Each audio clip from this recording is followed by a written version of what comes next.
الرحمن علم القرآن خلق الإنسان علمه البيان. அளவற்ற அருளாளனும் நிகரற்ற அன்புடையோனுமாகிய எல்லாம் வல்ல ஏக இறைவனின் திருநாமத்தை போற்றி புகழ்ந்து அவனது சாந்தியும் சமாதானமும் அகில உலகத்தின் அருள் கொடை அல்லாஹ்வின் தூதர் அண்ணலும் பெருமானார் ரசூலுல்லாஹி ஸல்லல்லாஹு அலைஹி வஸல்லம் அவர்களின் மீதும் அவர்களை பின்பற்றி வாழ்ந்த உத்தம நபித்தோழர்களான சகாபா பெருமக்களின் மீதும் இந்த மார்க்கத்தை உலகம் முழுவதும் எடுத்து சொன்ன இமாம்கள், தாபீன்கள், தபா தாபீன்கள், குறிப்பாக அல்லாஹ்வுடைய மார்க்கத்தை சொல்வதற்காகவும் அல்லாஹ்வுடைய மார்க்கத்தை சொல்வது மாத்திரமின்றி நம்முடைய வாழ்க்கையில் அதை நடைமுறைப்படுத்த வேண்டும் என்ற உயர்ந்த நோக்கத்தில்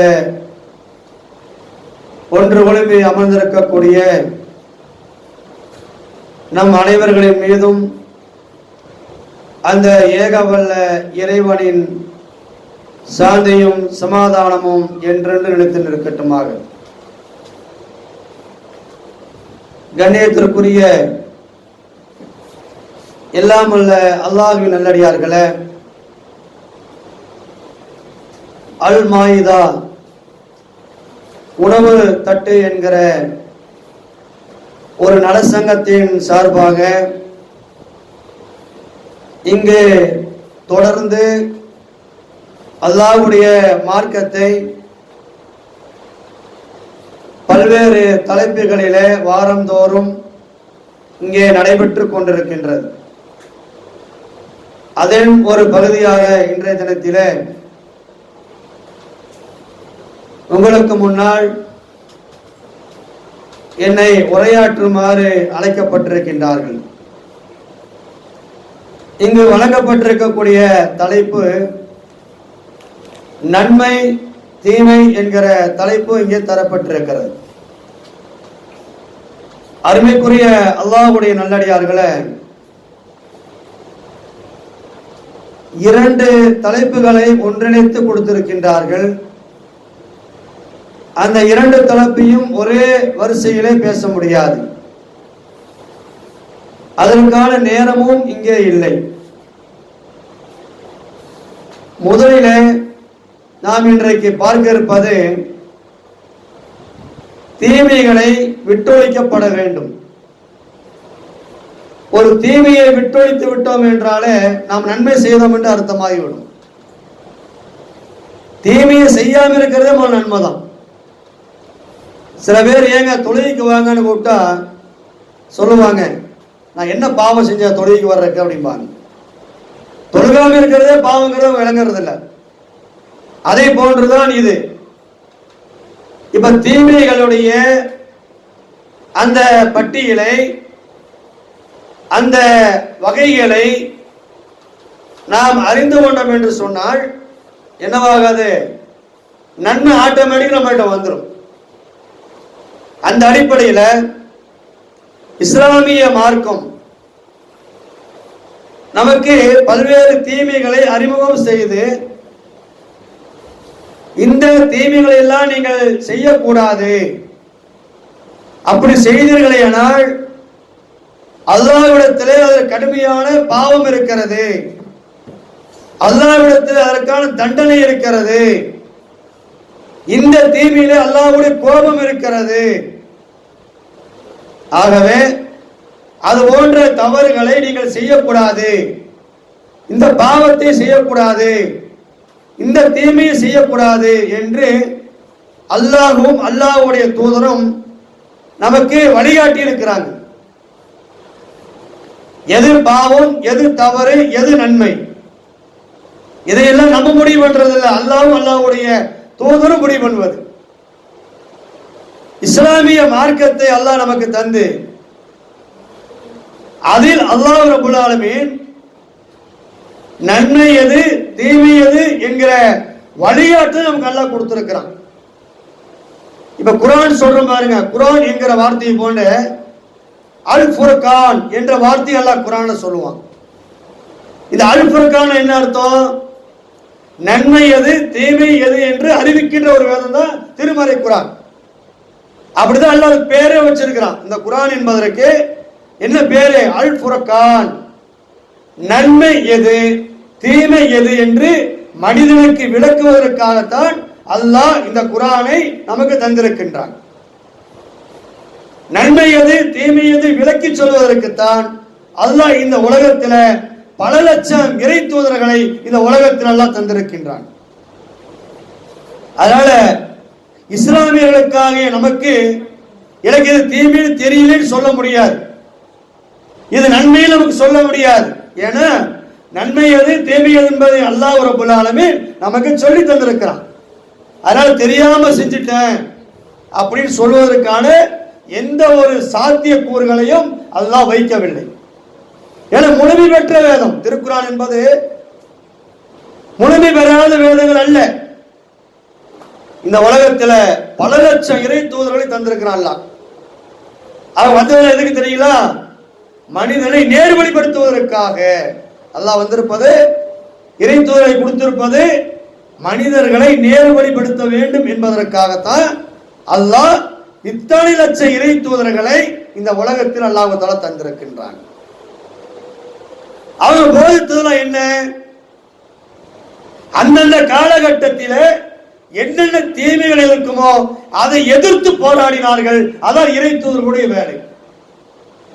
அந்த காலங்களில் என்ன தீமை இருந்துச்சோ அதையெல்லாம் எதிர்த்து போராடினாங்க. மது இருந்துச்சா மதுவுக்கு எதிராக போராடினார்கள். வட்டி இருந்துச்சா வட்டிக்கு எதிராக போராடினார்கள். விபச்சாரம் இருந்ததா விபச்சாரத்தை எதிர்த்து போராடினார்கள். இப்படி ஒவ்வொரு இறை தூதர்களும் உலகத்தில் அனுப்பப்பட்டது நன்மைகளை சொல்லி தீமைகளை அழிப்பதற்குத்தான். அல்லாஹ் அப்படிதான் குர்ஆன்ல சொல்றான். ஒவ்வொரு இறை தூதர்களையும் அனுப்பிய நோக்கம் என்ன தெரியுமா? தீமைகளை அழித்து நன்மைகளை நிலைநாட்டுவதற்காக. இந்த உலகத்தில் அனுப்பப்பட்ட எல்லா இறை தூதர்களுமே இதுக்குத்தான் அனுப்பப்பட்டிருக்கிறாங்க. அதுல குறிப்பாக இறை தூதர்களில் இறுதி முத்திரையாக இனி ஒரு நபி வரமாட்டார், ரசூலுல்லாஹி ஸல்லல்லாஹு அலைஹி வஸல்லம் அவர்கள்தான் இறுதி தூதர். அதுக்கு பின்னாடி இன்னொரு நபி கிடையாது. ஏன்னா ரசூலுல்லாஹி சொல்லிட்டாங்க, லா நபியு இபஅதி, எனக்கு பின்னாடி ஒரு இறை தூதர் இல்லை, ரசூலும் இல்லை, நபியும் இல்லை, நான் தான் உங்களுக்கு என்னது இறை தூதர். எனக்கு பின்னாடி யாரெல்லாம் இறை தூதர் வர்றாங்களோ அத்தனை பேருமே பொய்யர்கள், அவ இறைவனுடைய தூதர் கிடையாது என்று அல்லாஹ்வுடைய தூதர் நபிகள் நாயகம் ஸல்லல்லாஹு அலைஹி வஸல்லம் அவர்கள் நமக்கு சொல்லி இருக்கிறாங்க. அதனால இந்த அல்லாஹ்வுடைய தூதரிடத்துல நமக்கு அழகான முன்மாதிரி இருக்குது. எல்லா துறைக்குமே முன்மாதிரி இருக்குது. மனிதன் எப்படி வாழ வேண்டும், எப்படி வாழக்கூடாது, எதை செய்ய வேண்டும், எதை செய்யக்கூடாது, எதை பேச வேண்டும், எதை பேசக்கூடாது, எப்படி சம்பாதிக்க வேண்டும், எப்படி சம்பாதிக்க கூடாது, கணவனிடத்தில் எப்படி இருக்க வேண்டும், மனைவியிடத்தில் எப்படி இருக்க வேண்டும், மனைவியிடத்தில் எப்படி இருக்கக்கூடாது, கணவனிடத்தில் எப்படி இருக்கக்கூடாது என்று எல்லா வழிகாட்டுதலையும் சொல்லித் தருவதற்காகத்தான் இறுதியாக அல்லாஹ்வால் அனுப்பப்பட்ட இறை தூதர் முஹம்மது நபி ஸல்லல்லாஹு அலைஹி வஸல்லம் அவர்கள். அல்லாஹ் குர்ஆன்ல சொல்றான், லக்கத் கான லக்கும் ஃபீ ரசூலில்லாஹி உஸ்வத்துன் ஹஸனா, இந்த அல்லாஹ்வுடைய தூதரிடத்தில் உங்களுக்கு அழகான முன்மாதிரி உண்டு, தெளிவான முன்மாதிரி இருக்கிறது.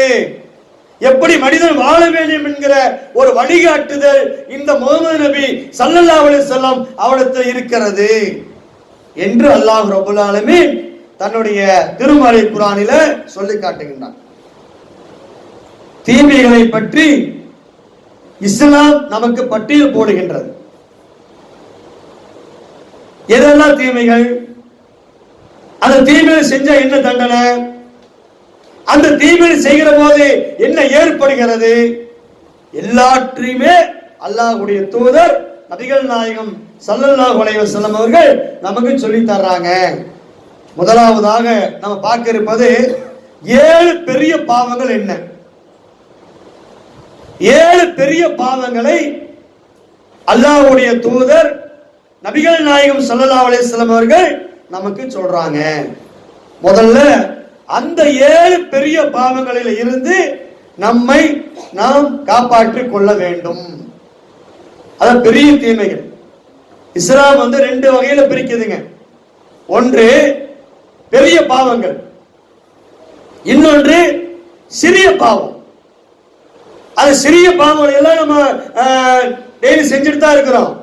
ஆனா முதல்ல முக்கியமா நம்ம தெரிஞ்சு கொள்ள வேண்டியது, அறிந்து கொள்ள வேண்டியது, புரிந்து கொள்ள வேண்டியது என்னன்னு சொன்னா, முதல்ல பெரிய பாவங்கள் என்ன அப்படிங்கறத முதல்ல நம்ம சிந்திக்கணும். அல்லாஹ்வுடைய தூதர் நபிகள் நாயகம் ஸல்லல்லாஹு அலைஹி வஸல்லம் அவர்கள் சொல்றாங்க, பெரிய பாவங்களில முதலாவது பெரிய தீமை, பெரிய பாவம் என்னன்னு சொன்னா அல்லாஹ்விற்கு இணை வைப்பது அப்படின்னாங்க. அல்லாஹ்வுக்கு இணை வைக்கிறதுனா என்ன, ஏன் முதல் பாவமா ரசூலுல்லாஹ் சொல்றாங்க? அல்லாஹ்வுக்கு இணை வைப்பதுன்னா என்ன அர்த்தம் அப்படிங்கறத முதல்ல தெரிஞ்சுக்கணும். இஸ்லாமிய மார்க்கம் அடித்தளத்தை நீங்க பாத்தீங்கன்னா லா இலாஹ இல்லல்லாஹ், இத சொன்னாதான் முஸ்லிம். முதல்ல முஸ்லிம் எப்பாவும் லா இலாஹ இல்லல்லாஹ் முஹம்மது ரசூலுல்லாஹ் என்று சொன்னால்தான், மனப்பூர்வமா ஏற்றுக்கொண்டால்தான் அவன் முஸ்லிம். இல்லைன்னா முஸ்லீம் ஆக முடியாது. என்னோட பெயர் ஜெயினுலாதீன், என்னோட பெயர் ஹசன், அல்ல என்னோட பெயர் இப்ராஹிம், அல்ல பெண்கள் பகுதியில என்னோட பெயர் நிசா, அல்லது ஏதோ ஹஜீஜா, அல்ல ஏதோ ஒரு ஃபாத்திமா, அல்ல ஏதோ ஒரு சுமையா, இப்படி பேர் வச்சுக்கிட்டதற்காக யாரும் முஸ்லீம் ஆயிட முடியாது. இஸ்லாம் ஏற்றுக்கொள்ளாது. என்ன ஏற்றுக்கணும்? முதல்ல லா இலாஹ இல்லல்லாஹ்வை ஏற்றுக்கொள்ள வேண்டும். இதுக்கு என்ன அர்த்தங்க? லா இலாஹ இல்லல்லாஹ் என்றால் என்ன அர்த்தம்?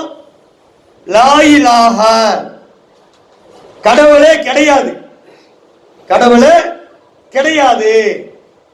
இல்லல்லாஹ் அல்லாஹ்வை தவிர வேற யாரும் கடவுள் இல்லை. இத முதல்ல ஏத்துக்கணும். அந்த கடவுள் கொள்கையில யாராவது கொண்டு போய் சிறுக்க வைப்பார்களே ஆனால் அவன் இஸ்லாத்தை விட்டு வெளியே போயிட்டான். அது பெரிய பாவம் என்று இஸ்லாம் சொல்கிறது. இதுக்கு பேர் என்ன அரபியில ஷிர்க் என்று சொல்வார்கள். தமிழ மொழிபெயர்ப்பு என்ன வருது? இணை வைத்தல். தமிழ்ல இணை வைத்தல், அல்லாஹ்விற்கு இணை வைக்கிறது. எப்படி இணை வைக்கிறது? இப்ப அல்லாஹ் இருக்கிறான், அவனோட பண்புகளோடு சேர்த்து இன்னொரு ஆளை கொண்டு போய் அவனுக்கு நிகராக, சமமாக, அல்லாஹ்விற்கு நிகராக சமமாக ஒன்று சேர்த்து வைத்தீர்கள் என அதற்கு பெயர் ஷிர்க், அதற்கு பெயர் இணை வைத்தல். அந்த பாவத்தை அல்லாஹ் ஒரு காலத்திலையும் என்ன செய்ய மாட்டான், மன்னிக்க மாட்டேன் என்று அல்லாஹ் சொல்றான். இன்னல்லாஹ லா யஸ்தாஹி, அல்லாஹ் சொல்றான், இன்னல்லாஹ லா யஃபிரு அய்யுஷ்ரிக பிஹி வ யஃபிரு மா தூன தாலிக லிமன் யஷா. அல்லாஹ் சொல்றான் குர்ஆன்ல. என்ன அர்த்தம் இதுக்கு? நிச்சயமாக அல்லாஹ் தனக்கு இணை வைப்பதை அல்லாஹ் மன்னிக்க மாட்டான். மற்ற பாவங்களை அல்லாஹ் நாடியவர்களுக்கு மன்னிப்பான். இது இந்த குர்ஆனுடைய வசனத்துடைய அர்த்தம். இன்றைக்கு நம்ம அந்த பாவத்தை செஞ்சுட்டு இருக்கிறோமா அப்படின்னு பார்த்தோம்னா, நம்முடைய வாழ்க்கையில அதிகமான நபர்கள் இந்த இணை வைப்பதில் செய்து கொண்டிருக்கக்கூடிய நிகழ்வை நம்ம பார்க்கிறோம். பார்க்கிறோமா இல்லைங்களா? என்ன, ஒரு மகானை கொண்டு போய் அல்லாஹ்வுக்கு நிகராக கொண்டு போய் வைக்கிறது, ஒரு அவுலியாவை கொண்டு போய் அல்லாஹ்வுக்கு நிகராக கொண்டு போய் வைப்பது, நபிமார்களை கொண்டு போய் அல்லாஹ்வுக்கு சமமாக ஆக்குவது, பெரியவர்களை கொண்டு போய் அல்லாஹ்வுக்கு சமமாக மாற்றுவது, இது எல்லாமே ஷிர்க். இது எல்லாமே இணை வைத்தல். அல்லாஹ்வுக்கு நிகராக யாருமே இல்லை. அல்லாஹ் குர்ஆன்ல சொல்றான், குல் ஹுவல்லாஹு அஹத். நம்ம ஒவ்வொரு தொழுகையில ஓதுவோமே இல்லைங்களா? என்ன தொழுகையில? மக்ரிப் தொழுகையில, இஷா தொழுகையில, ஃபஜ்ர் தொழுகையில, பல்வேறு தொழுகைகள்ல அதிகமா ஓதுற வசனம் இது. குல் ஹுவல்லாஹு அஹத், அல்லாஹு ஸமது, லம் யலிது வலம் யூலது வலம் யகுல் லஹு குஃபுவன் அஹத். இதை நம்ம எல்லாருமே சர்வசாதாரணமா ஆண்களிலிருந்து பெண்களிலிருந்து குழந்தைகளிலிருந்து வயது உள்ள பெண்கள் வரை, ஆண்கள் பெண்கள் குழந்தைகள் எல்லாருமே இந்த வசனத்தை அதிகமா ஓதுவோம். என்றைக்காவது இந்த வசனத்துடைய பொருள் நமக்கு தெரிஞ்சிருக்குதா?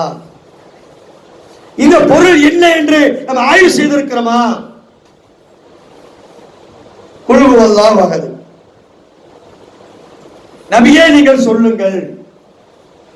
அல்லாஹ் ரசூலுல்லாஹி ஸல்லல்லாஹு அலைஹி வஸல்லம் அவர்களை பார்த்து அல்லாஹ் சொல்றான். என்ன சொல்றான்? நபியே நீங்கள் சொல்லுங்கள், அல்லாஹு அஹத், அல்லாஹ் தான் ஒருவன், அவனுக்கு நிகரானது எதுவுமே இல்லை. அல்லாஹ்வை போன்று யாராவது இருக்கிறார்களா? இல்லை. அல்லாஹ்வுடைய ஆற்றலை போன்று யாராவது இருக்கிறார்களா? இல்லை. மனிதர்கள் இருக்கிறார்களா? ஜின்கள் இருக்கிறார்களா? மலக்குமார்கள் இருக்கிறார்களா? எல்லாமே பலகீனமானவர்கள். அல்லாஹ் ஒருவன் தான் பலகீனங்களுக்கு அப்பாற்பட்டவன். அப்படி நம்ப சொல்லுது இஸ்லாம். அப்படி நம்பலினா அது முஸ்லீம் கிடையாது.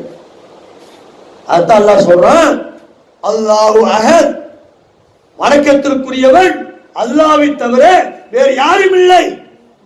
கல்லு, மண்ணு, சூரியன், சந்திரன், மனிதன், தாய், தந்தை, பூனை, எலி, பாம்பு எது கிடையாது. அல்லாஹ்வுக்கு நிகரானது எதுவுமே இல்லை. அல்லாஹு ஸமத், அவனுக்கு தேவையற்றவன். லம் யலித் வலம் யூலத், அவன் யாரால் பெறப்படவும் இல்லை, அவனை யாரும் பெறவும் இல்லை. அல்லாஹ் பெற்றதா? அல்லாஹ் யாராவது பெற்றெடுத்தார்களா? இல்லை. அல்லாஹ் யாராவது பெற்றானா? அதுவும் இல்லை. அல்லாஹ்வுக்கு மனைவி இல்லை, அல்லாஹ்வுக்கு பிள்ளைகள் இல்லை, அல்லாஹ்வுக்கு தாய் இல்லை, அல்லாஹ்விற்கு தந்தை இல்லை, அல்லாஹ்விற்கு எதுவும் இல்லை. அவனுக்கு நிகரானது எதுவும் கிடையாது. லம் யலித் வலம் யூலத் வலம் யகுல் லஹு குஃபுவன் அஹத், அவனுக்கு நிகரானது எதுவுமே கிடையாது என்று அல்லாஹ் ரப்பல் ஆலமீன் தன்னுடைய திருக்குறான்ல சொல்றான். அப்ப இதுல ஜாயின் பண்ணி பாருங்க. இன்றைக்கு நம்முடைய தாய்மார்கள் என்ன செய்யறாங்க? நேரா அவுளியாட்ட போறாங்க, தர்காவுக்கு போறாங்க, அம்பலமலை தர்கா போறாங்க, ஜமீசா தர்கா போறாங்க, ஜங்கலிபீர் தர்கா போறாங்க, ஏறுவாடிக்கு போறாங்க, நாகூருக்கு போறாங்க. அங்க போய் கையேந்து கேட்கிறாங்க. என்ன கேட்கிறாங்க? அவுளியாவே, எனக்கு நீங்கள் பிள்ளைய கொடுங்க, எனக்கு செல்வத்தை கொடுங்க, எனக்கு மனைவி மக்களை கொடுங்க, வியாபாரத்தில் பறக்கச் செய்யுங்க என்று யார்கிட்ட போய் கேட்கிறோம்? அல்லாஹ்ட்ட கேட்க வேண்டிய இந்த கோரிக்கைகளை ஜமீசா தர்கா, ஜங்கலிபீர் தர்கா, அம்பராமலை தர்கா, அப்புறம் கானூர் தர்கா, அப்புறம் நாகூர் தர்கா, ஏறுவாடி தர்கா, மைதி நாட்டவர் தர்கா, இப்படி போய் ஒவ்வொரு ஊர்ல ஒவ்வொரு தர்கால போய் நம்ம கையேந்து கேட்கிறோமே, இதுக்கு பெயர் தான் ஷிர்க், இணை வைத்தல் என்பது. எதுக்கு பாருங்க, தர்கால போய் கேட்கிறோம் பாருங்க, அங்க அடங்கி இருக்கக்கூடிய நல்லவர்களா கெட்டவர்களா என்பது நமக்கு தெரியாது. அது அல்லாஹ்வுக்கு அவருக்கு உட்பட்டது. ஆனால் நம்ம என்ன செய்யறோம்? எதை இஸ்லாம் ஒழிக்க வந்ததோ, எதை இஸ்லாம் தடை செய்ததோ, எது பெரிய பாவம் என்று இஸ்லாம் சொன்னதோ அதை போய் நம்ம செய்கிறோம். இது பெரிய பாவம் இல்லையா? இப்ப உதாரணத்துக்கு உங்களுக்கு விளங்குவதற்காக சொல்லுகிறேன். அல்லாஹ் அல்லாஹ் ரப்பல் ஆலமீன் சர்வ வல்லமை மிக்கவன். அல்லாஹ் சர்வ வல்லமை மிக்கவன். இப்ப பெண்கள்கிட்ட கேட்டா என்ன சொல்லுவாங்க? வானத்தை படைச்சது யாருங்க? யாரு? அல்லாஹ். பூமி படைச்சது அல்லாஹ். காற்று படைச்சது, உங்களை எங்களை படைச்சது, அகிலத்தை படைச்சது, அகிலத்தை அழிக்கிறது, நம்ம மகத்தா வைக்கிறது, நமக்கு உயிர் கொடுத்தது, நமக்கு சோறு போடுறது எல்லாமே அல்லாஹ் தானே. அப்ப என்ன போயிட்டு அவளியாட்டு போய் கேட்கறீங்க? அவளியாவுக்கு யார் கொடுத்தது? அவளியாவை யார் படைச்சது? அல்லாஹ். எல்லாத்தையுமே ரப்பு தான் படைக்கிறான், எல்லாத்தையுமே அல்ல உயிரை வாங்குறான். ஆனா நம்ம என்ன செய்யறோம்? ஒரு கஷ்டம், ஒரு துன்பம், ஒரு துயரம், ஒருத்தருக்கு குழந்தை இல்லை, நம்ம குழந்தை கல்யாணம் திருமணம் ஆகி ஒரு 2 வருஷம் 3 வருஷம் ஆயிடுச்சு, குழந்தையே இல்லை. அல்லாஹ்ட்ட கேட்கிறோம், அல்லாஹ் எனக்கு குழந்தை கூறா. அல்லாஹ் பெண்கள் பகுதியில் கேட்கிறாங்க எத்தனையோ பேரு, எல்லாம் எனக்கு குழந்தை கூறா ரப்பே. 1 வருஷம் கேட்கிறாங்க, 2 வருஷம் கேட்கிறாங்க, 3 வருஷம் கேட்கிறாங்க, 4வது வருஷம் கேட்க போறாங்க. நேரம் அவளியாட்ட போய் எனக்கு ஒரு குழந்தை கூட அல்லாஹ். யார்கிட்ட போய் கேட்பாங்க?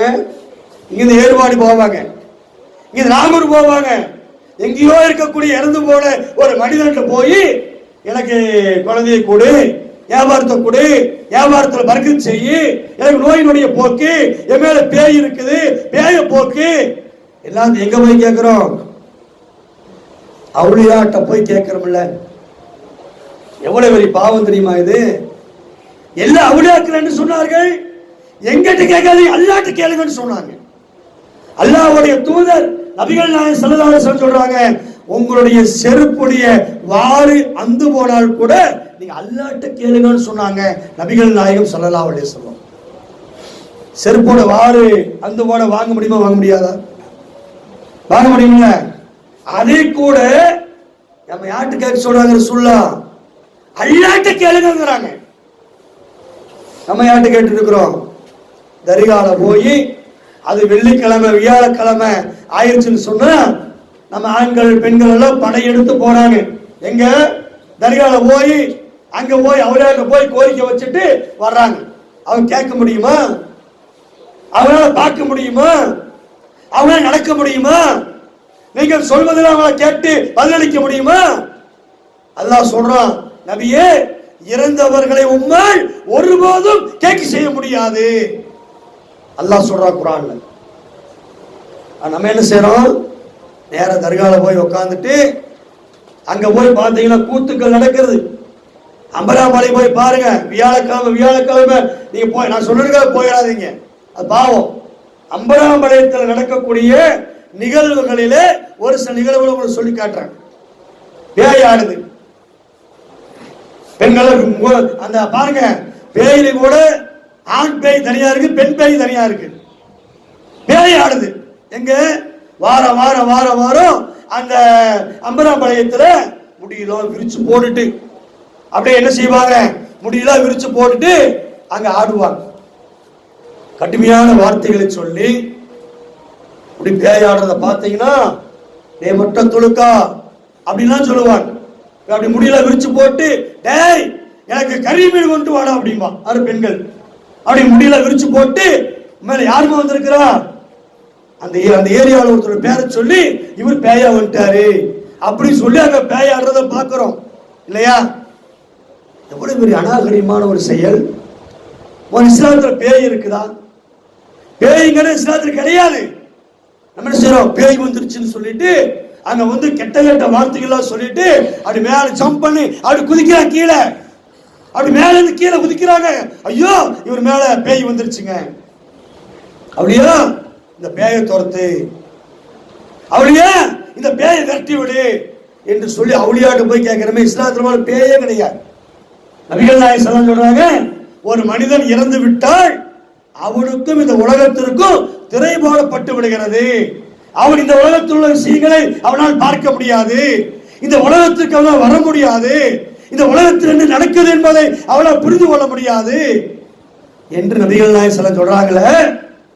நம்ம என்ன செய்யணும்? தர்கால போய் அதுவும் பாருங்க, ஆடு வெட்டி கொடுக்கறது, கோழி வெட்டி போடுறது. சில ஊர்கள்ல பாத்தீங்கன்னா எப்படி அப்படி தர்காக்கள் எப்படியாப்பட்ட தர்கால இருக்கிறாங்க? இப்ப அம்பலபாளையத்துக்கு போனீங்கன்னா அங்க ஒரு மனுஷன் அடங்கி இருக்கிறாரு. ஜெகலிபதி தர்காவுக்கு போனீங்கன்னா அங்க ஒருத்தர் அடங்கி இருக்கிறாரு.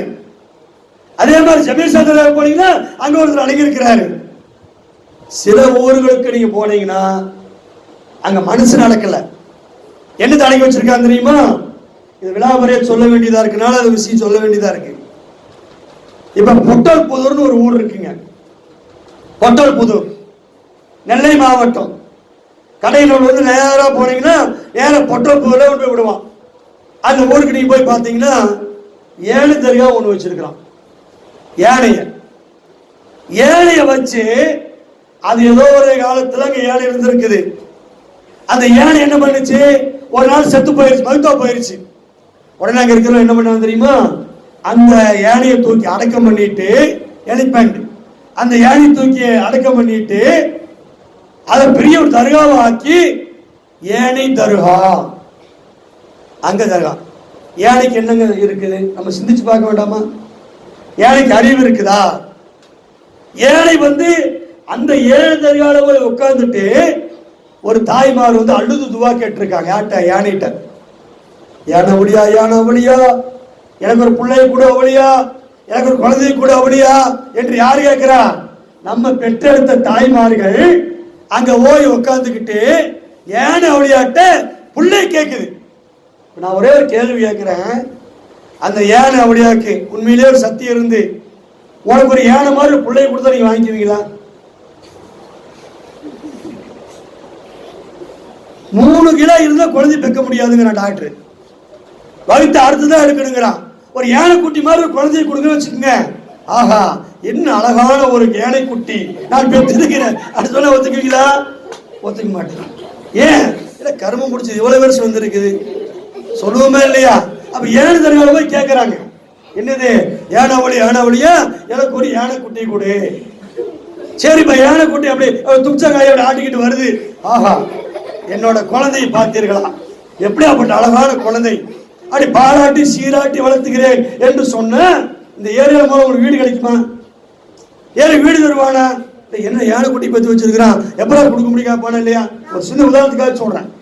அப்ப ஏழை என்பது நமக்காக படைக்கப்பட்டது.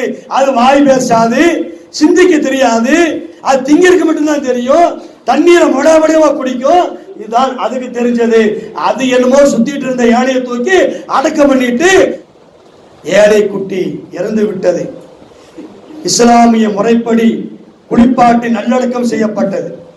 எந்த ரசூலா சொன்னாங்க யானை செத்தப்போ நீங்க ஒளி செய்யற மாதிரி தும்சாங்க இருந்து அழக பார்த்து அப்படி ஒளி செஞ்சு குளிப்பாட்டி அடக்கம் சொன்னாங்களா?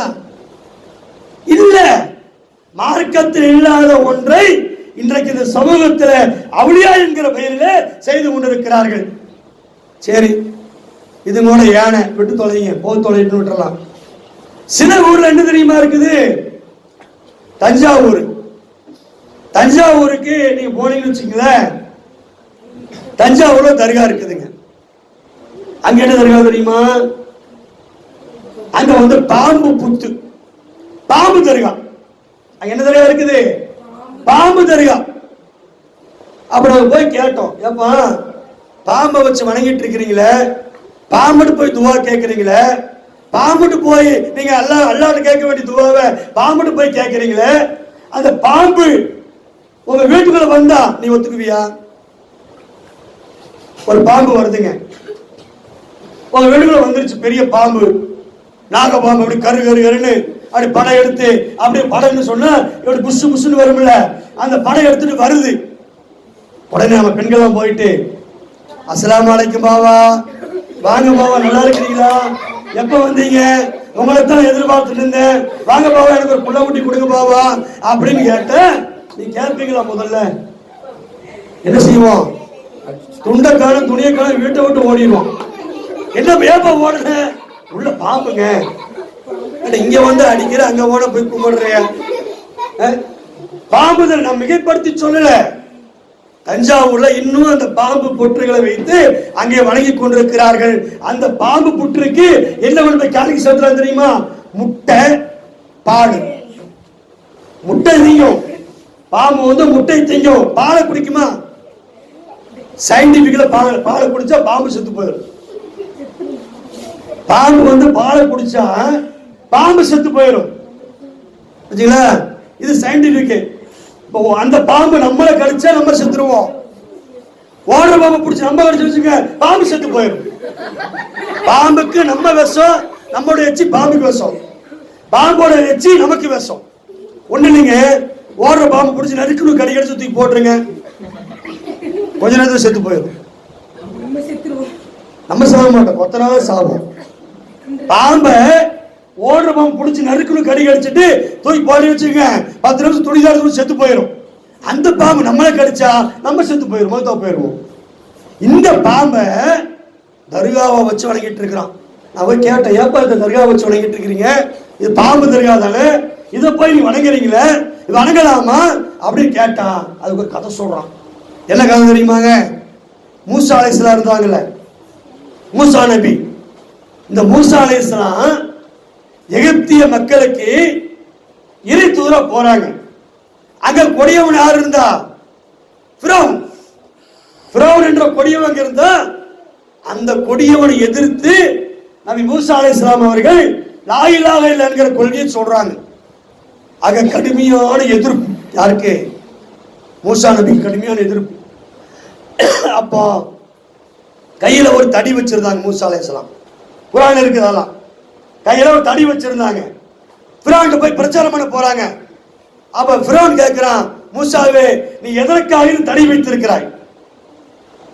மூசா நபி சொன்னாங்க, இது அல்லாஹ்வுடைய அற்புதம், இப்படி தூக்கி நான் கீழே போட்டேன்னு சொன்னா அது பாம்பாக நெளியும் அப்படின்னு சொல்றாங்க. அப்படியா, நீங்க போடு அப்படின்னு வந்து ஃபிரௌன் சொல்றான். குர்ஆன் வசனம் இதெல்லாம். அப்ப மூசா அலைஹிஸ்ஸலாம் என்ன பண்றாங்க? அந்த கைத்தடி தூக்கி கீழே போடுறாங்க. கீழே போட்ட உடனே பாம்பா நெளியுது. அங்க இருக்கிற சபைகள் எல்லாம் அப்படி அசத்து போயிடுறாங்க. அப்படி ஏத்துக்க மாட்டேங்கிறான். ஃபிரௌன் என்ன செய்யறான் தெரியுமா? மூசா அலைஹிஸ்ஸலாத்தை கொலை செய்வதற்காக திட்டம் தீட்டி அந்த மக்களை எல்லாம் கொன்று குவிப்பதற்காக திட்டம் தீட்டும் போது அந்த மக்களை எல்லாம் கூட்டிட்டு ஃபிரௌனுடைய கொடுமைகளில் இருந்து கூட்டிட்டு வர்றாங்க. இதெல்லாம் குர்ஆன் வசனம். வரும்போது கடல் குறுக்கிடுது. கடல் வந்து குறுக்கிடுது. அப்ப அல்லாஹ் கேட்கிறான், மூசாவே அந்த கைத்தடி வச்சிருக்கிறீங்கள, அந்த கைத்தடி எடுத்து கடல்ல அடியும் என்று அல்லாஹ் சொல்றான். கடல் அடிச்ச உடனே கடல் பிளக்கின்றது. மூசாவும் மூசா அலைஹிஸ்ஸலாத்துடைய அந்த மக்களும் கடல்ல இருந்து தப்பிச்சு வெளியே வந்து உயிர் பிழைக்கிறாங்க. இது வரைக்கும் குர்ஆன் வசனம். இதுக்கு அடுத்து சொல்றது அவங்களுடைய கதை. என்ன தெரியுமா? நாங்க ஏங்க பாம்பு புத்த வச்சு வணங்கிட்டு இருக்கிறோம் தெரியுமாங்க? மூசா அலைஹிஸ்ஸலாம் கடலை பிளந்து வந்து கடலை தாண்டி வந்து உட்கார்ந்து இருந்தாங்க. உட்கார்ந்து இருக்கும் போது கைத்தடியை மறந்து கீழே வச்சுட்டாங்க. அந்த கைத்தடி பாம்பாக வந்து நேரம் தஞ்சாவூருக்கு வந்துருச்சு. தஞ்சாவூருக்கு வந்த காட்டிக்கு அது சொல்லுச்சு, நான் மூசா நபியோட கைத்தடி அப்படி சொன்னங்காட்டி அதை வச்சு நாங்க வணங்கிட்டு இருக்கிறோம். எவ்வளவு முட்டாள்தனம் பாருங்க. அவர் குர்ஆன் வசனம் இருக்குதா? அவர் ஹதீஸ் இருக்குதா? இல்ல, ஒன்று கிடையாது. அந்த பாம்பை இன்றைக்கு வணங்கி கொண்டிருக்கிறார்கள். பாம்பு மாதிரி ஒரு குழந்தையோ பாம்போ வீட்டுல வந்தாலும் ஒத்துக்குவாங்க. ஐயோ அதை முதல்ல அடிச்சு கொள்ளுங்க, விஷமில்லாத பாம்பு வந்தா கூட அது முதல்ல அடிச்சு கொள்ளுங்கிறோம். ஏன்? பாம்பு என்பது ரசூலுல்லாஹ் சொன்னாங்க, பாம்பை நீங்க பாத்தீங்கன்னா தொழில் நின்று இருக்கிறீங்க, தொழில் நிற்கும் போது பாம்பு வந்துருச்சுன்னா முதல்ல பாம்பை அடித்து கொன்று விட்டு அப்புறம் தொழிலுக்கு வாங்க நாங்க சொல்லலாம். அப்ப அவடியாவா இருந்தா பாம்பு விடுவாங்களா?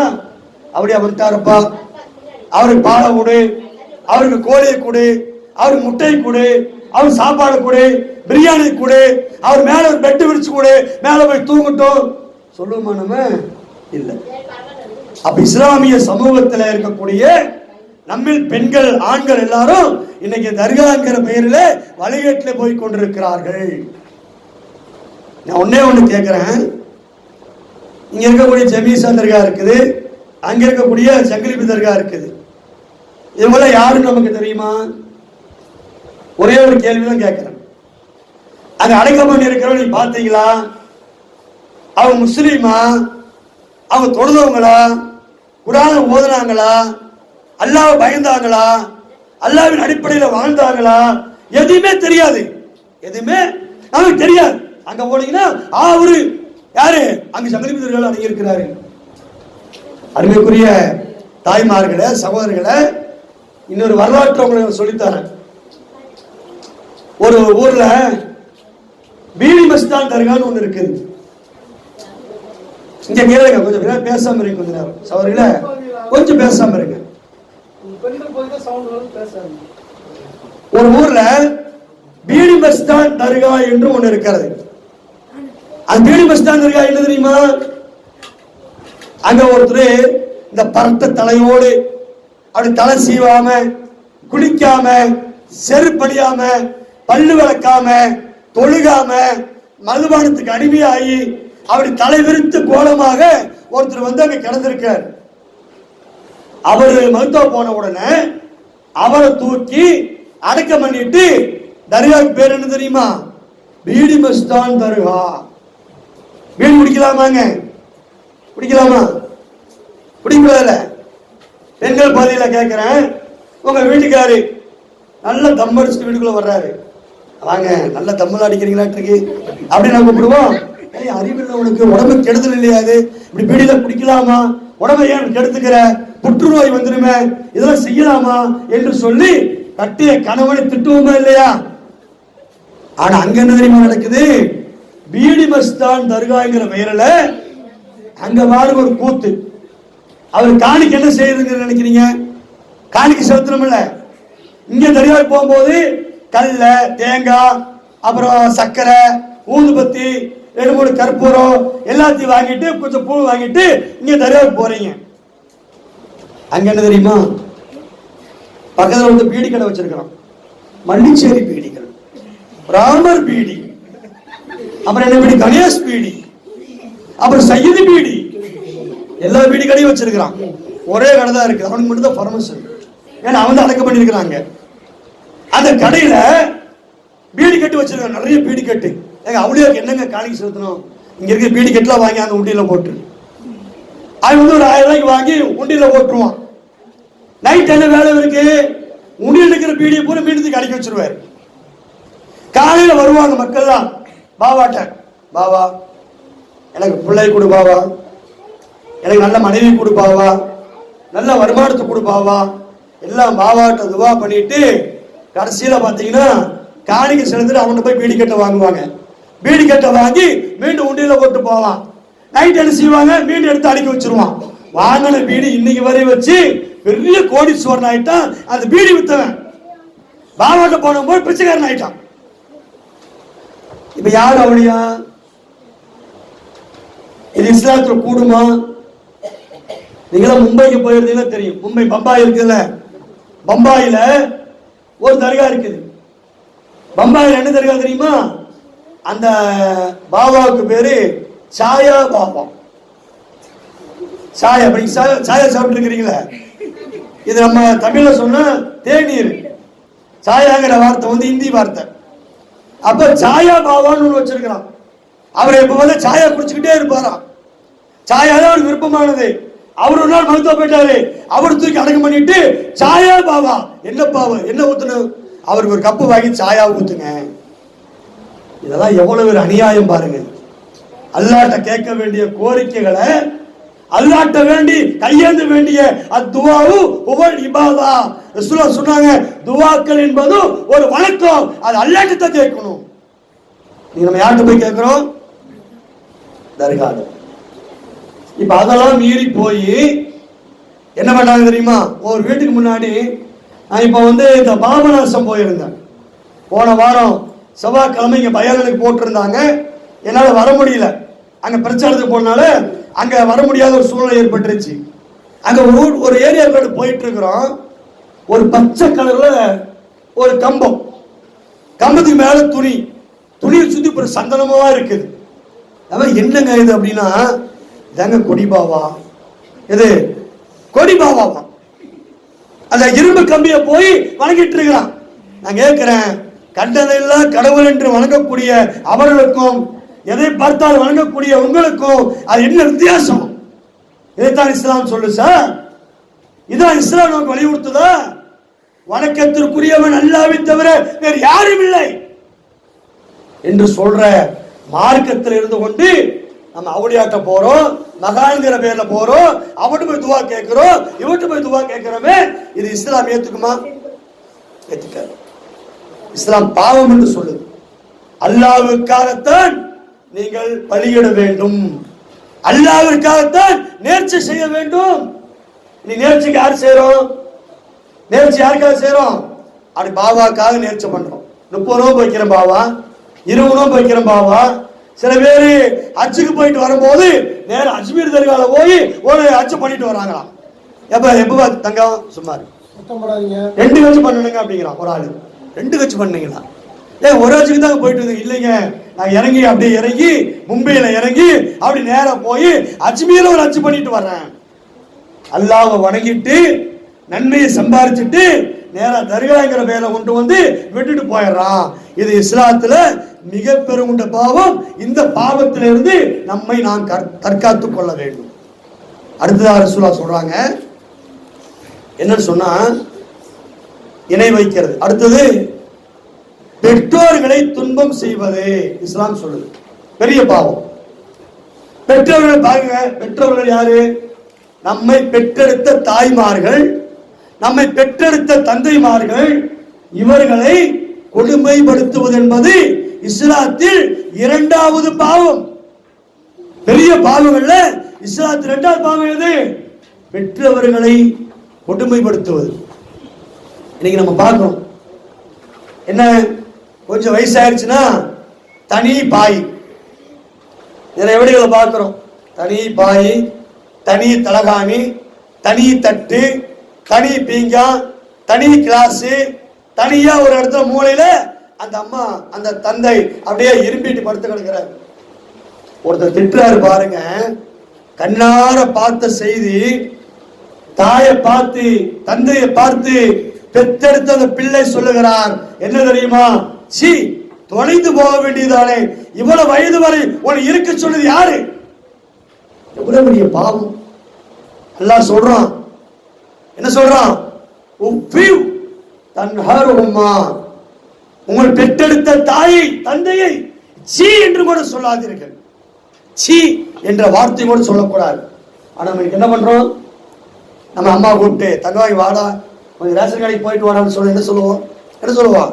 ஓமா உனக்கு வேலையே இல்லப்பா அப்படின்னு போயிடுவோம். சொல்றோமா இல்லையா? பெத்தெடுத்த அம்மா என்ன சொல்றோம்?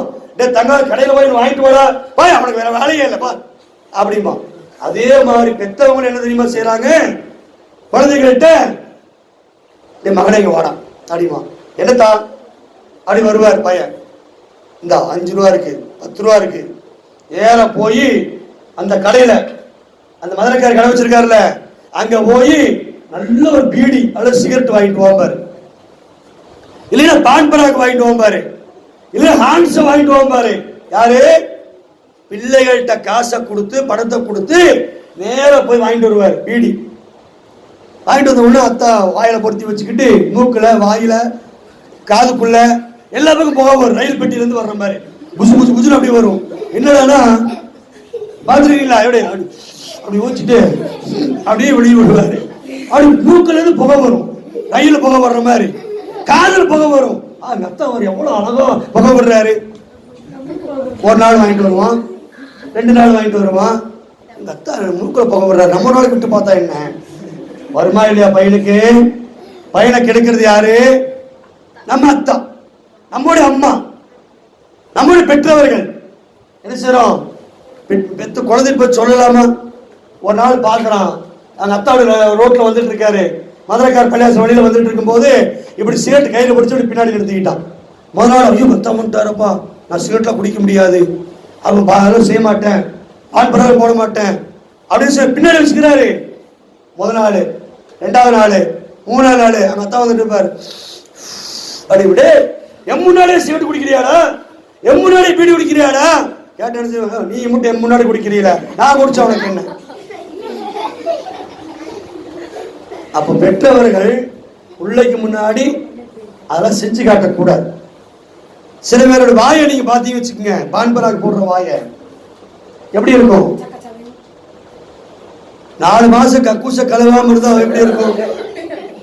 4 மாசம் நீங்க கக்கூச கழுவல, பெனாயில் போட்டு கழுவுல, டெட்டாயில் போட்டு கழுவுல, அல்லது ஆசிட் போட்டு கழுவுல, அந்த கக்கூச போய் உள்ள போக முடியுமா? அப்பா என்னடா இப்படி நாறுது உண்மை இல்லையா? அந்த மாதிரி சில பேருடைய வாயி பான் பராக போட்டு அப்படி திண்டு திண்டு மாடு புண்ணாக்கு நடுற மாதிரி. மாடு பாத்துருக்கீங்களா? சட்டிக்குள்ள தலையை விட்டோம் அப்படி சொல்லி அந்த மாதிரி நிறைய பேர் செய்யறாங்க. பாக்குறோமா இல்லையா? இல்ல யாரு பழக்கி விடுறது? பெற்றவர்கள். ஏன் பெற்றவர் உங்களை பெற்றெடுத்த பிள்ளைகள் ஏன் நம்மளை வந்து கவனிக்க மாட்டேங்கிறான்?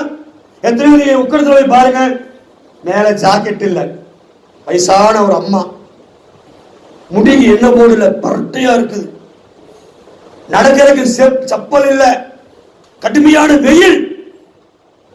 அப்பா வயிறு பசிக்குதாப்பா, ஏதாவது வாங்கி கொடுமா தங்கம் அப்படின்னு சொல்லிட்டு அந்த அம்மா ஒவ்வொரு பஸ் அப்படியே கையேந்தி அப்படியே பிச்சை எடுத்துட்டு இருக்கு.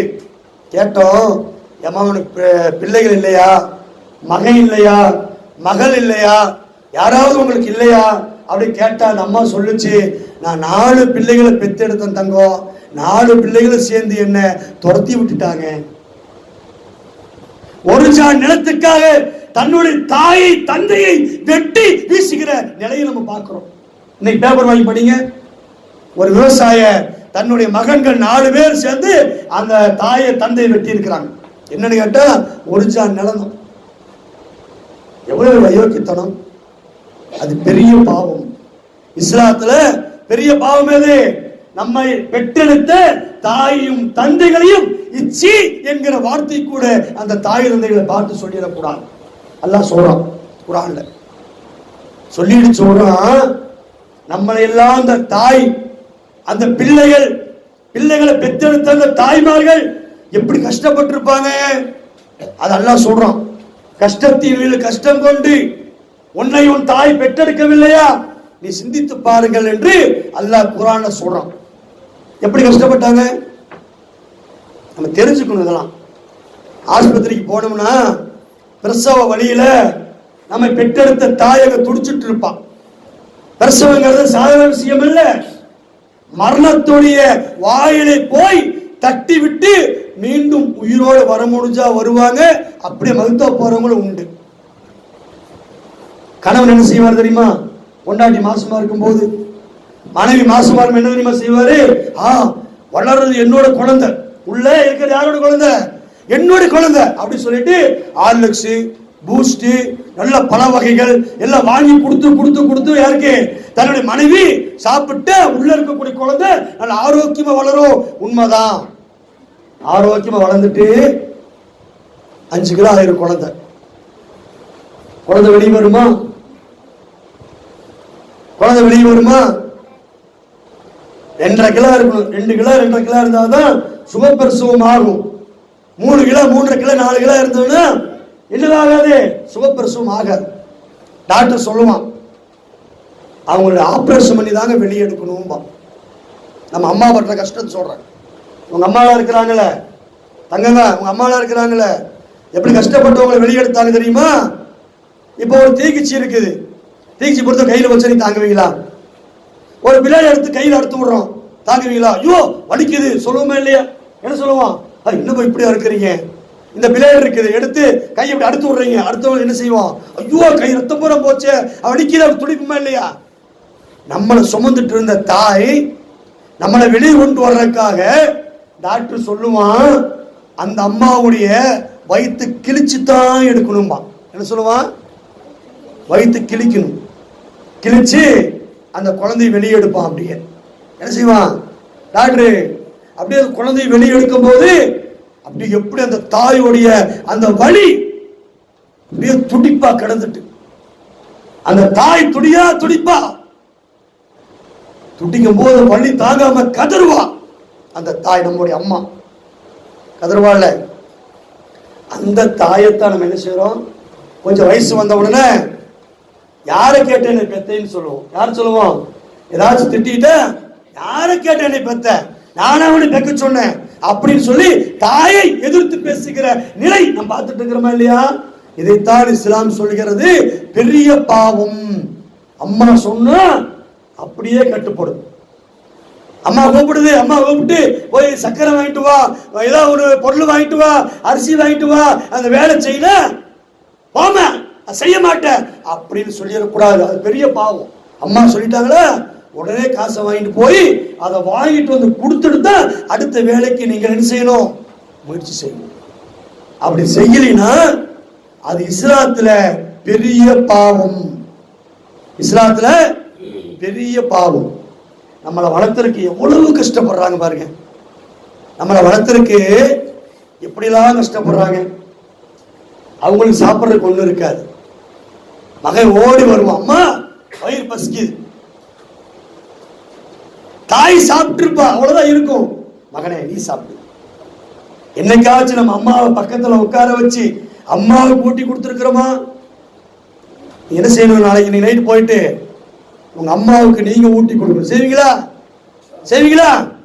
என்ன செய்யணும், உங்க அம்மாவுக்கு நீங்கள் ஊட்டி கொடுக்க வேண்டும். ஏன், உங்களை நீங்க எத்தனை வயசானாலும் உனக்கு அம்மா அவங்க தான், உனக்கு குழந்தை. நீ 100 வயசா இருக்கலாம், அப்ப வயசானாலும் அந்த அம்மாவுக்கு நீ தான் குழந்தை. குழந்தையா தான் பார்க்கும். என் மகனுக்கு நான் ஊட்டி கொடுக்கணும். எப்படிலாம் ஊட்டி கொடுத்துருப்பாங்க?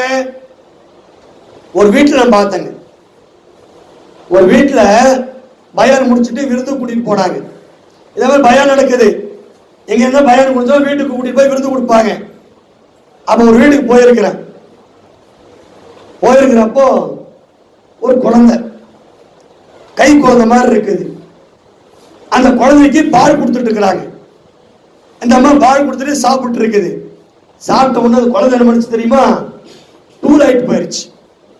பின்னாடி மலத்தை கழிச்சிருச்சு. நம்ம என்ன செஞ்சிருப்போம், நம்ம உட்காந்து சாப்பிட்டு இருக்கிறோம். சாப்பிட்டு ஒரு குழந்தை பேண்டு வச்சிருச்சுன்னு வச்சுக்கோங்க, என்ன செய்வோம், சி கருமம், என்னடா இப்படி பேண்டு வச்சிருச்சு சொல்லுங்க இல்லையா? அந்த தாய் என்ன பண்ணா தெரியுமாங்க, சாப்பாடு அப்படியே வச்சுட்டு என்ன பண்ணா, அந்த குழந்தைய கையில வச்சுட்டு அந்த ஒரு பேப்பர் எடுத்து அந்த மலத்தை அப்படியே எடுத்து வெளியே கொண்டு போய் போட்டுட்டு வந்துட்டு அந்த கையை அப்படி கழுவிட்டு மீண்டும் அந்த சாப்பாடு அப்படியே சாப்பிட்டான். நம்ம சாப்பிடுமா? இதே நம்முடைய தாய் வயது முதிர்ந்த உடனே வயசாகி கிடக்கும் போது ஏதாவது வீட்டுல பேண்டு அந்த மலத்தை கழிச்சு வச்சிருச்சுன்னா சனிய என்ன செத்து தொலையாம இருக்கு, இருந்து என்ன பிரயோஜனம்? யாரு சொல்றோம்? பெத்தெடுத்த தாயும் தந்தையும் சொல்லிக் கொண்டிருக்கிறோம். சொல்லலாமா? அப்படி சொல்லலாமா? சொல்லக்கூடாது. அல்லாஹ்வுடைய தூதர் நபிகள் நாயகம் ஸல்லல்லாஹு அலைஹி வஸல்லம் சொல்றாங்க, உன்னுடைய தாயின் காலடியில தான் உனக்கு சொர்க்கமே இருக்குதுன்னு சொன்னாங்க ரசூலுல்லாஹி ஸல்லல்லாஹு அலைஹி வஸல்லம். எங்க சொர்க்கம் இருக்குது? அதுக்கு வேணும் அம்மாவோட காலை போய் எங்க மகன் சொர்க்கம் இருக்குன்னு கேட்டுறாதீங்க. அதுக்கு என்ன அர்த்தம்? உங்க தாய் தந்தையர்களை பேணி நடந்தால்தான் உங்களுக்கு சொர்க்கம். அல்லாஹ்வுடைய தூதர் நபிகள் நாயகம் ஸல்லல்லாஹு அலைஹி வஸல்லம் சொன்னாங்க, பெற்றவர்களின் கோபத்தில் தான் அல்லாஹ்வுடைய கோபம் இருக்கிறது, பெற்றவர்களின் பாசத்தில் தான் அல்லாஹ்வுடைய பாசம் இருக்குது அப்படின்னு அல்லாஹ்வுடைய தூதர் நபிகள் நாயகம் ஸல்லல்லாஹு அலைஹி வஸல்லம் சொல்றாங்க. உங்க அம்மா உங்க மேல கோபப்பட்டுருச்சுன்னு வச்சுக்கோங்க, யார் கோபப்பட்ட மாதிரி? யார் கோபப்பட்ட மாதிரி? அல்லாஹ் கோபப்பட்ட மாதிரி. உங்க அம்மா உங்களை தூக்கி அப்படியே முத்தம் கொடுத்து என் மகன் அப்படி பாசம் காமிச்சா யாரு பாசம் காமிச்ச மாதிரி? அல்லாஹ் பாசம் காமிச்ச மாதிரி. அப்போ தாயை நீங்கள் என்ன செய்யணும்? தெய்வம் வணங்க கூடாது. தெய்வம் இல்ல, அவர்களுக்கு நீங்கள் பணிந்து அவங்களுடைய நல்லவற்றை சொல்லுகிற போது கேட்டு நடக்க வேண்டியது ஒவ்வொரு பெற்ற பிள்ளைகள் மீது கடமை. அது ஒரு வணக்கம். அல்லாஹ்வுடைய தூதர் சொல்றாங்க, டைம் ஆயிடுச்சா? அல்லாஹ்வுடைய தூதர் சொல்றாங்க, ஒரு முறை போயிட்டு இருக்கிறாங்க, மக்ரிப் தொழுகை முடிச்சுட்டு ரசூலா போறாங்க. ரசூலா சொன்னாங்க, ரஹீமன் ஃபுகு, ரஹீமன் ஃபுகு, ரஹீமன் ஃபுகு அப்படிங்கிறாங்க. என்ன அர்த்தம் அதுக்கு? அவன் நாசமா போகட்டும், அவன் நாசமா போகட்டும், அவன் நாசமா போகட்டும் ரசூலா 3 தடவை சொல்றாங்க. சஹாபாக்கள் பயந்துட்டாங்க. அல்லாஹ்வுடைய தூதரே யார சொல்றீங்க? யாரு அல்லாஹ்வுடைய தூதர் சொன்னா உடனே படிச்சிருமே, யாரு சொல்றீங்க? யார சொல்லலாம், யாரு நாசமா போறது? நீங்க சொல்லிட்டீங்களே, யாரு சொல்லி? சஹாபாக்கள் அப்படி நடுங்கி பயந்து அப்படி என்ன செய்றாங்க? ரசூலுல்லாஹ் கேக்குறாங்க. அப்புறம் ரசூலா சொன்னாங்க, யார் ஒருவருக்கு அத்தாவும் அம்மாவும், உங்க பாஷையில சொல்றேன், அத்தாவும் அம்மாவும் இருந்து அவர்களில் யாரோ ஒருத்தரை நீங்கள் பராமரிக்கவில்லையானால் அவன்தான் நாசமா போனவன் ரசூலா சொன்னாங்க. யார் சொல்றான்? யார் சொல்றான்? அல்லாஹ்வுடைய தூதர் சொல்றாங்க. அவன் தான் நாசமா போனவன் அப்படின்னு சொல்றாங்க. அப்ப அந்த பெற்றவர்களை மனம் கோணாமல், மனசு வெம்பிராம நம்ம அந்த பெற்றவருடைய சொல்ல அப்படியே கேட்டு நடக்கிறதுக்கு பாருங்க, அதுதான் இறை வணக்கம் என்று சொல்றாங்க. அவர் மாறு செஞ்சு சொன்னா அது இஸ்லாத்துல பெரிய பாவங்களில் 2ஆம் வகை உடையது என்று அல்லாஹ்வுடைய தூதர் நபிகள் நாயகம் ஸல்லல்லாஹு சொல்றாங்க. அடுத்ததா நீங்க பாத்தீங்கன்னா 3வது பாவம் தற்கொலை செய்து கொள்வது. இன்னைக்கு எத்தனையோ நபர்கள் இஸ்லாமியர்கள்ட்ட தற்கொலை மிக குறைவா இருக்குது. அதுலயே இப்ப கொஞ்சம் வந்துட்டு இருக்குது. கணவன் கூட சண்டை, மனைவி தற்கொலை, மனைவியோடு சண்டை, கணவன் தற்கொலை, பரீட்சையில ஃபெயிலு அதனால நான் தற்கொலை, கடன் தொல்லை அதனால நான் தற்கொலை, வியாபாரத்தில் நஷ்டம் அதனால தற்கொலை. இது செய்யலாமா? தற்கொலை செய்தவர்களுக்கு ஜனாசா தொழுகை கூட இல்லை என்று இஸ்லாம் சொல்கிறது. யார் ஒரு மனிதன் தூக்கு போட்டோ, கழுத்து அறுத்துக் கொண்டோ, விஷத்தை குடித்துக் கொண்டோ, தீயை பொருத்தி வைத்துக் கொண்டோ யார் ஒரு மனிதன் தற்கொலை செய்கிறானோ அவனுக்கு இஸ்லாத்தில் இல்ல ஜனாசா தொழுகை கூட இல்லை. அவன் நிரந்தரமான நரகவாதி என்று நபிகள் நாயகம் ஸல்லல்லாஹு சொல்றாங்க. நிரந்தரமான நரகவாதி. பாருங்க, ஒரு சமீபத்தில் நடந்த ஒரு சம்பவம். கணவனுக்கும் மனைவிக்கு பிரச்சனை, கணவனுக்கும் மனைவிக்கு பிரச்சனை. அது அன்றாடம் நடக்கக்கூடியதா. கணவனுக்கு மனைவிக்கு சண்டை வந்தாதான் அவங்க உறவுகள் நீடிக்கும். எப்படி? கணவனுக்கு மனைவிக்கு சண்டை வரும்போதுதான் அவங்க உறவுகள் அப்படி நீடிச்சுட்டே போகும். எப்பவுமே ஒரே மாதிரி இருக்க முடியாது. மனைவி கோவிச்சுக்குவா, கணவன் என்ன செய்வாரு, ஒரு நாள் வீராப்பா இருப்பாரு, 2ஆம் நாள் வீராப்பா இருப்பாரு, 3ஆம் நாள் போயிட்டு பேசுவார். அவன் மனைவிக்கு ஒரு சந்தோஷம், என் கணவர் என்கிட்ட பேசிட்டாரு. அதே மாதிரி பாருங்க, கணவன் சண்டை போட்டு கோவிச்சுக்குவான், மனைவி செய்வா, ஒரு நாள் பேசாம இருப்பா, 2 நாள் பேசாம இருப்பா, 3 நாள் பேசாம இருப்பா, 4ஆம் நாள் அவளே போய் பேசிடுவான். அவதான் பொண்டாட்டி, அவதான் மனைவி. என்ன செய்வாங்க? அப்ப அந்த 2 நாள் சண்டை போட்டு 3ஆம் நாள் பேசுறாங்க பாருங்க, அவங்களுடைய வாழ்க்கையில புத்துணர்ச்சி ஏற்படும். என் மனைவி அப்படி, எனக்கு என்னோட கணவன், எனக்கு என்னோட மனைவி அப்படிங்கிற ஒரு இது வருது பாருங்க. அதை நம்முடைய வாழ்க்கையில பார்க்கிறோம். இந்த அல்வா கண்டுபிடிச்ச வரலான்னு சொல்லுவாங்க. அல்வாவை கண்டுபிடிச்சான். ஏன் அல்வா கண்டுபிடிச்சான் தெரியுமா? பெண்கள் பகுதிக்கு கூட சொல்லலாம், ஆண்கள் பகுதிக்கு. அதாவது மாமியாவுக்கும் மாமனாருக்கும் தெரியாம மனைவிக்கு மட்டும் கொண்டு போய் வாங்கி கொடுக்கிற ஒன்றுதான் அல்வா. என்ன சாப்பிட்டாலும் வெளியே சவுண்டு வராது. முறுக்கு சாப்பிட்டாங்கன்னா, என்ன முன்னாடி முறுக்குலாம் வாங்கி கொடுத்து இருக்குது கேட்பாங்கள, முறுக்கு முறுக்கு சவுண்டு வரும். அது மேல முறுக்கு கறக்கு முறுக்கு சவுண்டு வந்தோன்னா காலையில் இருந்துச்சு கேட்பா, அம்மாக்காரி மகனை பார்த்து, ஏண்டா நேற்று நைட்டு உன் பொண்டாட்டிக்கு நைஸா மணப்பாறை முறுக்கு வாங்கி போய் கொடுத்துட்டியோ அப்படிம்பா. எப்படி மன சவுண்ட் எடுத்து? நான் தான் கேட்டுனதில்ல, உன் பொண்டாட்டி சாப்பிட்றது முறுக்கு சவுண்ட் இங்கே கிடைச்சல எங்களுக்கு. அப்படியா, நாளைக்கு ஒன்று வாங்கிட்டு வரேன் பாரு. என்னது? அல்வா வாங்கிட்டு வந்து கொடுத்துட்டான். என்ன நேற்று ஒன்று வாங்கிட்டு வரலையா? ஒன்றுமே வாங்கிட்டு வரலம்மா. என்னன்னா அல்வா வாங்கி கொடுத்துட்டான். அது அல்வா கொடுக்கறது. அப்ப கணவன் மனைவிக்குள்ள இந்த மாதிரியான உறவுகளா இருக்குது. அப்போ அந்த கணவன் அந்த மனைவி 2 பேர் சண்டை கொஞ்சம் இதாகும் போது சில பேர் என்ன செய்யறாங்க தெரியுமா? தற்கொலை பண்ணிடுவாங்க. சமீபத்தில் நடந்ததுங்க, எங்க சொந்தத்துல கணவனுக்கு மனைவிக்கு பிரச்சனை. உடனே என்ன பண்ண தெரியுமா? அந்த மனைவி மேல டக்குன்னு சீமனை தூக்கி ஊத்திட்டு, சீமனை சொல்லுவோம், சீமனை தூக்கி மேல ஊத்திட்டு தீய பொருத்தி வச்சுட்டா. வச்சவன் என்ன ஆச்சு? அதோட விட்டு தொலைச்சாலா? அதுவும் இல்லை. என்ன பண்றது தெரியுமா? கொஞ்சம் இந்த டர்காட்டன் சாரி இருக்கும் இல்ல, கொல கொலன்னு வருவான், அந்த சாரியில பெட்ரோலை ஊத்தி அதுல தீய பொருத்தி நேர வகுத்து கொண்டு வச்சுட்டா. சாகுனுங்க இருக்கா. என்னாச்சு? சாகவும் இல்லை, பொழைச்சும் புரோஜனம் இல்லை. இன்னைக்கு உடம்பெல்லாம் கோண மூனையா போய் உடம்பெல்லாம் அப்படி முகமெல்லாம் பார்த்தா இந்த குரங்கை விட மோசமா இருக்கிற நிலைக்கு இன்னைக்கு போது வெளியே நடக்க முடியல. கை ஆள் அப்படி இழுத்துக்குச்சு, வயிறு வாயெல்லாம் அப்படி தொங்கி கிடக்குது. எவ்வளவு அப்பா, எவ்வளவு பெரிய அதாபு. இந்த தற்கொலை செய்யக்கூடியவர்களை நபிகள் நாயகம் சொன்னாங்க, அவங்களுக்கு நிரந்தரமான நரகம். அவர் சாதாரண பிரச்சனைகள்லாம் ஃபெயிலா போயிட்டேன், இந்த வருஷம் ஃபெயில போய் அடுத்த வருஷம் பாஸ் ஆக போறோம், இல்லை வாழ்க்கையில் ஃபெயில் ஆக மாட்டோமா, ஏமாற்றம் நஷ்டம், அது தற்கொலை பண்ணிக்கிட்டேன். இந்த மாதிரி தற்கொலை பண்ணக்கூடியவர்களை நபிகள் நாயகம் ஸல்லல்லாஹு அலைஹி வஸல்லம் மூன்றாவது பெரிய பாவமா சொல்றாங்க. மூன்றாவது பெரிய பாவம். அதனால அந்த பாவத்தை நாம் எக்காரணத்தை கொண்டு செஞ்சிடக்கூடாது. இப்ப ரயில்வே தலை வச்சுக்கிறது, தலை துண்டா கிடக்கும், முண்டு தனியா கிடக்கும். என்னடான்னு கேட்டா லவ் ஃபெயிலியர். லவ் ஃபெயிலியரா? லவ் பண்றது முதல்ல சாத்து தப்பு. லவ்ங்கிற பேர்ல இன்னைக்கு நடந்துட்டு இருக்க மாதிரி அக்கிரமங்களா, இந்த தண்ணி பிடிக்க போவாங்க, தண்ணி பிடிக்க போனா இவர் அங்க பார்ப்பா, அவர் இங்க பார்ப்பான். அண்ணனும் நோக்கினாள், அவளும் நோக்கினாள். கடைசி என்ன ஆகும்? சில ஊர்களுக்கு பாருங்க, பிள்ளைகளுக்கு பாடம் கற்றுக் கொடுக்கிறது, குர்ஆனை கற்றுக் கொடுங்க, அதுக்கு நேரம் இருக்காது. ஹதீஸ் கற்றுக் கொடுங்க, அதுக்கு நேரம் இருக்காது. என்ன செய்வாங்க?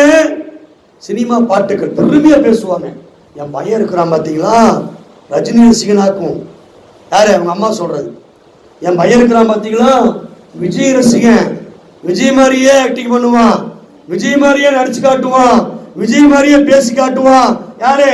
பெத்தெடுத்த அம்மா சொல்றது. சில பெண்கள் பாட்டு பார்த்தீங்கன்னா, கல்யாணம் தான் கட்டிக்கிட்டு ஓடி போலாமா, அல்ல ஓடி போய் கல்யாணம் தான் கட்டிக்கலாமா. ஆஹா, என் பிள்ளை எப்படி பாடுத்து பாருங்க. நாளைக்கு ஒருத்தர் கூட்டிட்டு போனா இவங்க வீட்டில் உட்காந்து மூலையில் உட்காந்து அழுதுட்டு இருப்பாங்க. ஏமா நீதாமா அந்த பாட்டு பாடும்போது பாடக்கூடாது சொல்லியிருக்கணும், செஞ்சிருக்கணுமா இல்லையா? அதை விட்டுட்டான், அதை விட்டு செஞ்சுட்டு இது போன்ற நிலையை நம்ம பார்க்கிறோம். இந்த மாதிரி நம்ம போய் வீடுகளில், பல்வேறு வீடுகளில் இதன் மூலமாக கூட தற்கொலைகள் செய்து கொள்கின்ற நிலையில பார்க்கிறோம். அடுத்து நாலாவது பாவமாக ரசூல் ஸல்லல்லாஹு அலைஹி வஸல்லம் சொன்னாங்க, பொய் சாட்சி சொல்வது. பொய் சாட்சி, பொய் பேசிட்டே இருக்கிறோமா இல்லையா? வியாபாரத்துல போய், குடுக்கல் வாங்கல போய், கணவன்கிட்ட போய், மனைவிட்ட போய், பிள்ளைகள்கிட்ட போய், எல்லாத்தையும் பொய் பேசிக்கிட்டே இருப்போம். பொய் பேசுவது என்பது, பொய் சாட்சி சொல்வது என்பது இஸ்லாமத்துல நான்காவது அது பெரிய பாவமாக இருக்கிறது. ரசூல் ஸல்லல்லாஹு அலைஹி வஸல்லம் சொன்னாங்க, 3 இடத்துல நீங்க செய்யலாம், பொய் பேசலாம். 3 இடத்துல பொய் பேசிக்கலாம், அதுக்கு மட்டும் அனுமதி உண்டு. எந்தெந்த இடம்? இப்ப 2 நண்பர்கள் இருக்கிறாங்க, 2 நண்பர் சண்டை போட்டு பிரிச்சுட்டாங்க. உதாரணத்துக்கு இப்ப ஹசன் இருக்காரு, நான் இருக்கிறேன். டியர் நண்பர், எப்பவுமே பார்த்தா நல்லா பேசக்கூடிய நண்பர்கள், அல்ல அப்படி நீடிச்சு வைக்கிட்டு அல்லாதல எந்த விதமான மனக்கசப்பு இல்லாம ஒரு நாள் சண்டை போட்டோம். அவுது பில்லாஹி மினஷ் ஷைத்தானிர் ரஜீம். அல்லாஹ் அந்த சைத்தானை நம்மளை காப்பாற்றணும்.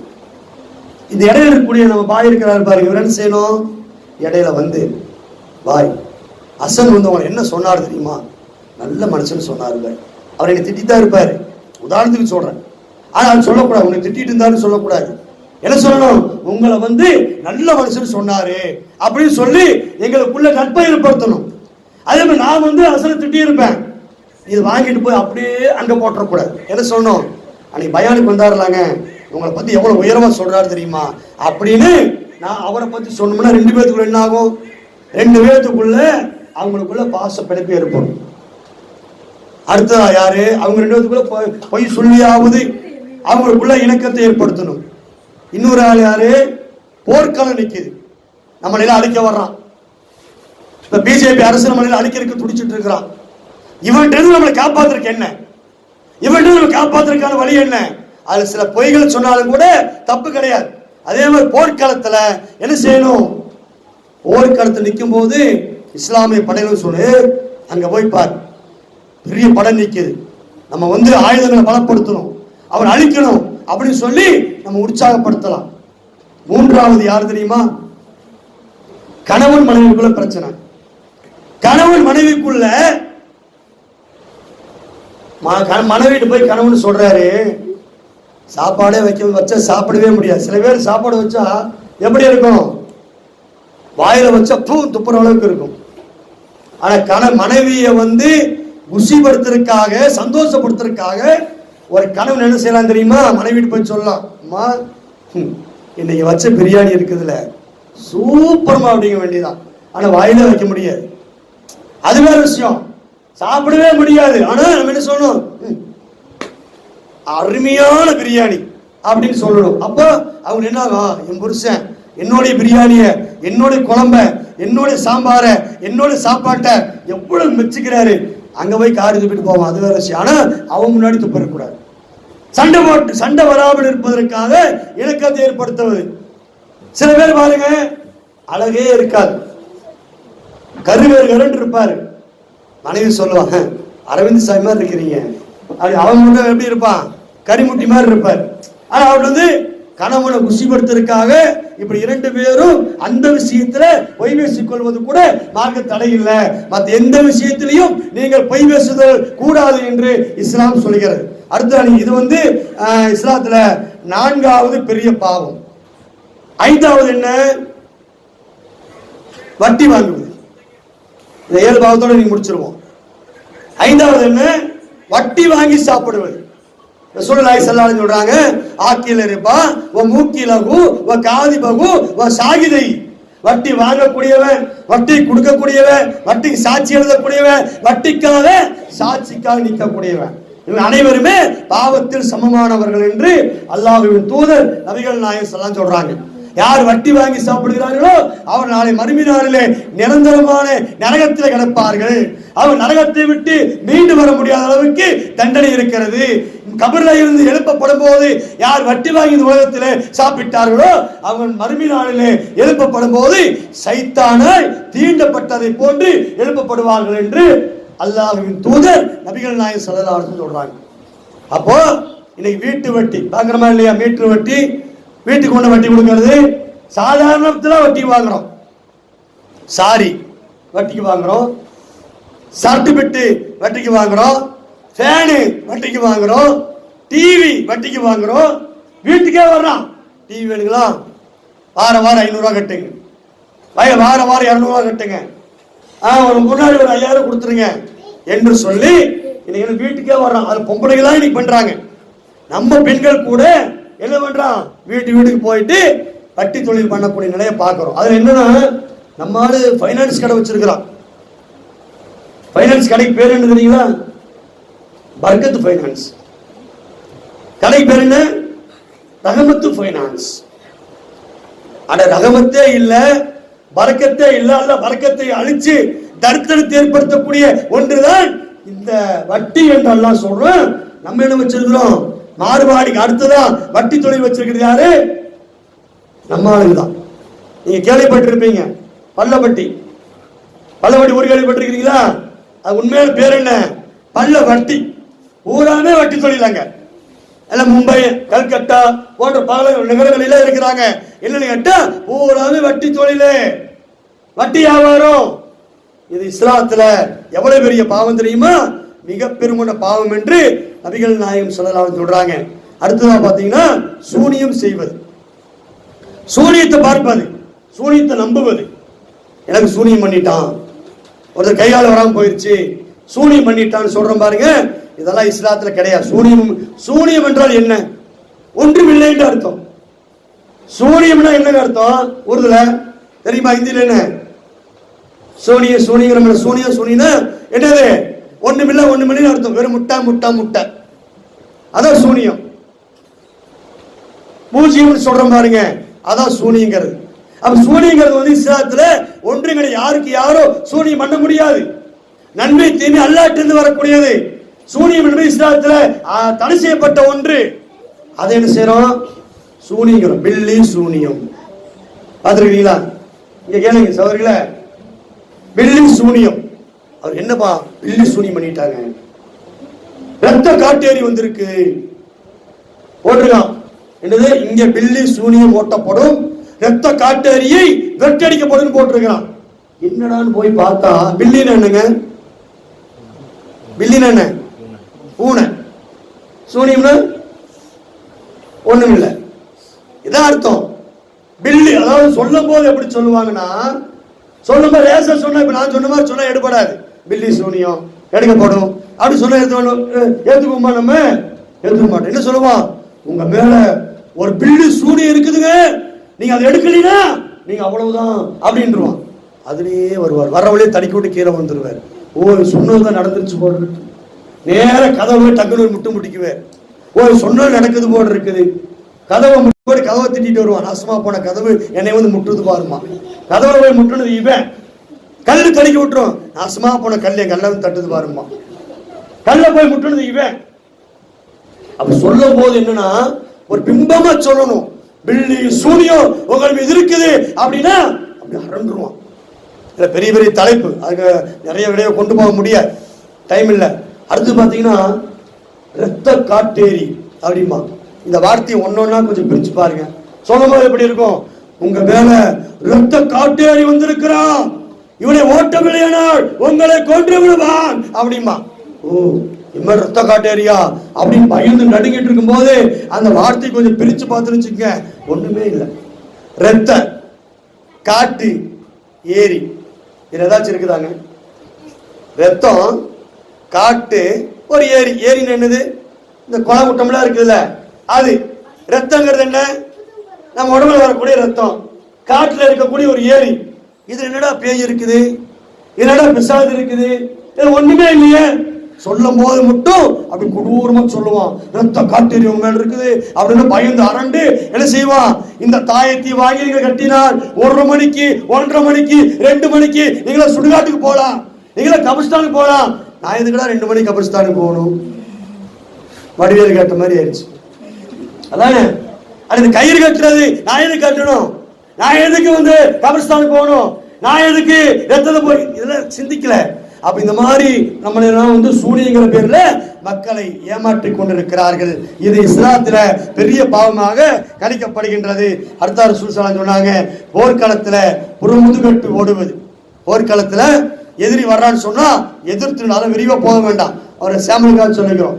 அதாவது போர்க்களத்துக்கு போறோம், அல்லாவுக்காக போறோம், அல்லாவோட பாதையில போறோம்.